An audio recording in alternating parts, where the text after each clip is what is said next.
The installation of renewable energy systems often involves the transmission of high-voltage electricity.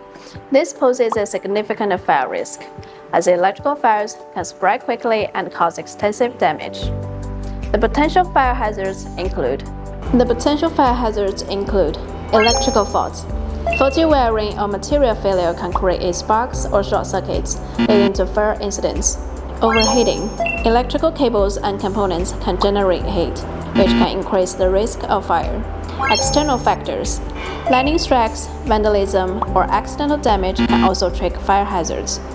To help mitigate these risks, electrical conduits that are used in renewable energy installations must have excellent flame retardant and insulation properties. Leader solar conduits are designed to be flame retardant and insulation, which can help decrease the risk of current leakage or short circuit and prevent fire spread, ensuring the whole system runs safely for a long time. Follow us to know more about electrical conduit information.